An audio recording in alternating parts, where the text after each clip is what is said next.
জ্ঞানংকুৰ the learning হাবলৈ স্বাগতম। আজি আমি এই জ্ঞানংকুৰ দ্য লাৰ্ণিং হাবৰ চেনেলৰ জৰিয়তে তোমালোকৰ মাজলৈ ইংলিছ গ্ৰামাৰৰ এটা প্ৰয়োজনীয় পাঠ আলোচনা কৰিবৰ কাৰণে আগবাঢ়িছোঁ। বিষয়টো হৈছে tag question. Auxiliary and do verbs are needed in case of tag question. Tag question হৈছে অক্সিলাৰী ভাৰ্ব আৰু ডু ভাৰ্বৰ ব্যৱহাৰৰ এটা চৰ্ত।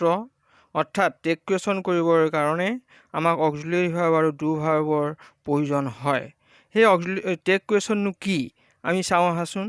Remember that when the main sentence is affirmative, the take question should be in the negative, and when the main sentence is negative, the take question should be in the affirmative. অৰ্থাৎ tag question কৰাৰ এটা নিয়ম হৈছে, যদি আমাক tech question কৰিবলৈ দিয়া চেণ্টেন্সটো যদি এফাৰ্মেটিভ চেণ্টেন্সৰ হয় তেতিয়াহ'লে তাৰ উত্তৰটো হ'ব নিগেটিভত, আৰু যদি কৰিবলৈ দিয়া প্ৰশ্নটো যদি টেক কুৱেশ্যন কৰিবলৈ দিয়া প্ৰশ্নটো যদি নিগেটিভত থাকে তেতিয়াহ'লে তাৰ উত্তৰটো হ'ব affirmative.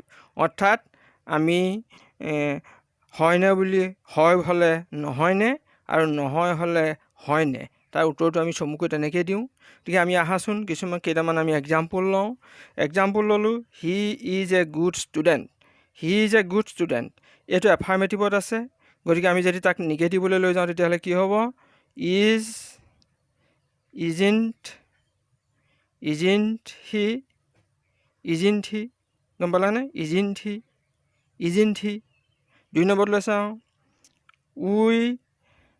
He isn't a good student. তাক আমি যদি নিগেটিভৰ ৰূপটো লিখোঁ তেতিয়াহ'লে সি এফাৰ্মেটিভত হ'ব হয়নে। আমি তাৰ এনচাৰটো কৰোঁতে ইজ হি হয়নে।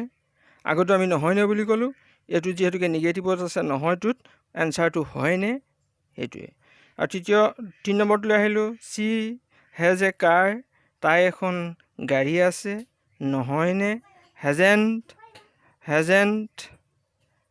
চি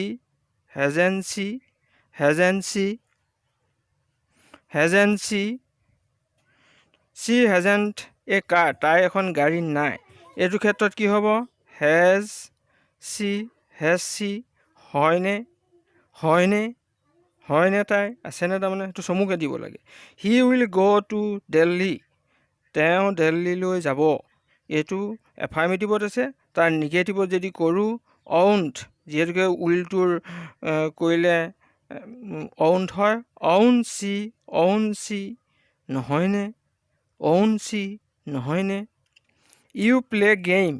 এতিয়া আমাৰ এইখিনিলৈকে অক্সিলাৰী ভাৰ্বৰ ব্যৱহাৰ আছিল, এতিয়া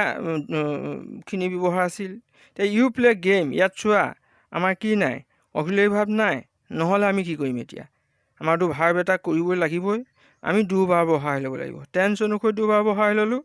ইউ প্লে গেম আছে। ইউ প্লে গেমটো যিহেতুকে প্ৰেজেণ্ট টেন্সৰ, প্লেটো প্ৰেজেণ্ট টেন্সৰ, সেইকাৰণে আমি ডু পালোঁ। এইটো ডুৰ পাছত আমি তাৰ এনচাৰটো হ'ব ডোণ্ট চি। এতিয়া হি বট এ কাৰ। হি বট এ পেন। তেওঁ এটা কলম কিনিছিল নহয়নে। এতিয়া আমি যদি কওঁ এইটো পাষ্ট টেন্সত আছে, আমি ডু ভাৰ্বৰ সহায় ল'ব লাগিব। যিহেতুকে ইয়াত অক্সিলাৰী ভাৰ্ব নাই, সেইকাৰণে বটটো পাষ্ট টেন্সত থকাৰ কাৰণে আমি ডু ভাৰ্বৰ সহায় ল'লোঁ। ডু ভাৰ্বৰ সহায় লোৱাৰ কাৰণে ইয়াত আমি ডিড পালোঁ। ডিডন্ট হি নহয়নে। তেওঁ কিনা নাইনে, তাৰমানে নহয়নে। এইটো চমুকৈ উত্তৰটো তেনেকৈ দিয়া হয়। এতিয়া চি ডিডন্ট বাই এ কাৰ। তাই এখন গাড়ী কিনা নাছিল। এইটো কি যে আমাৰ ইয়াত আমাৰ ভাৱ যিহেতুকে আছে, গতিকে আমি ইয়াত ডিড লিখিলেই হ'ল। ডিড চি চমুকৈ ডিড চি হয়নে সেইটো।